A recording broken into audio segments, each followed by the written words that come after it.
Your parents bought a house for 3 times their annual salary. You need 8 times yours, and you're told it's about supply and demand, that more houses will fix it. That's a lie. The real reason you can't afford a house has nothing to do with supply. It has everything to do with who's buying them, and it's not your neighbor.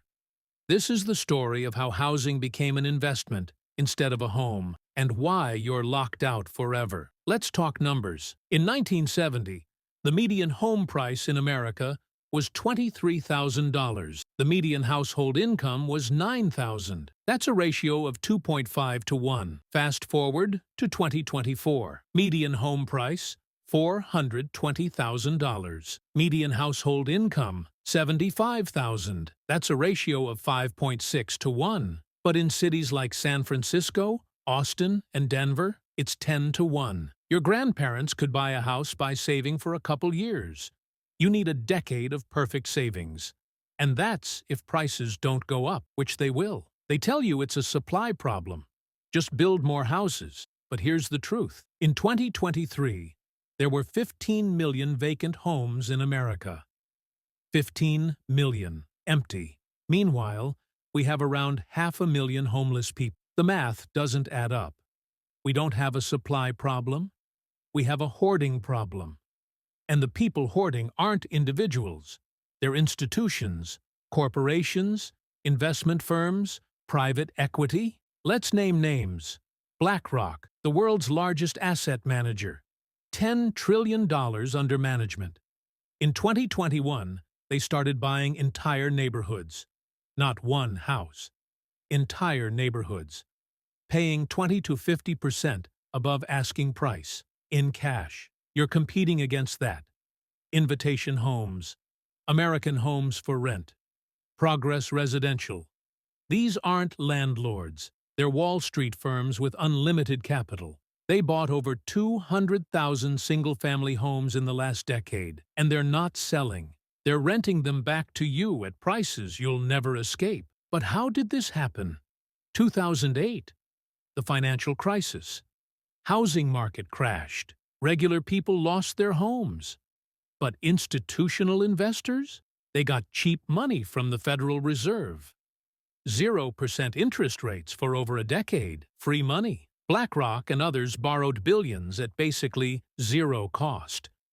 Then used that free money to buy your house. While you were scraping together a down payment, they were getting unlimited credit. The Fed literally funded the buyout of American housing and called it stimulus. So what happens when Wall Street owns your neighborhood? Rent goes up.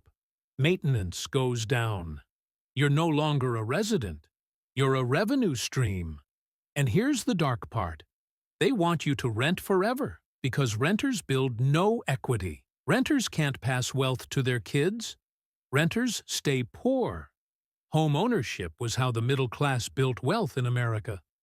One house, paid off over 30 years, appreciated in value, passed to your children. That's over. Now you pay rent forever. And when you die, you leave your kids nothing. And it's not just American firms, Chinese investors, Canadian pension funds, European hedge funds. They're all buying American housing.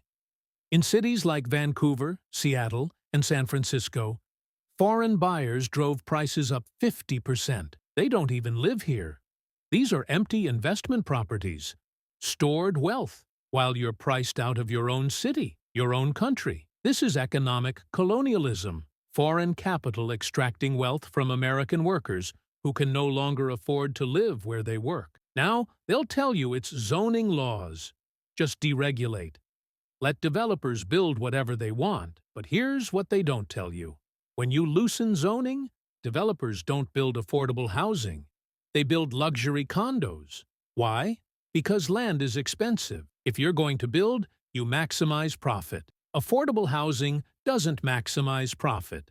So you get more expensive units that regular people still can't afford. The problem isn't zoning. It's that housing has become an investment vehicle instead of a basic need. And investments only go one direction, up. So who benefits from this system? Banks. They make money on mortgages that keep you in debt for 30 years. Investment firms. They extract rent from neighborhoods they'll never live in. Wealthy homeowners. Their property values keep going up, so they vote against anything that might lower them. Politicians.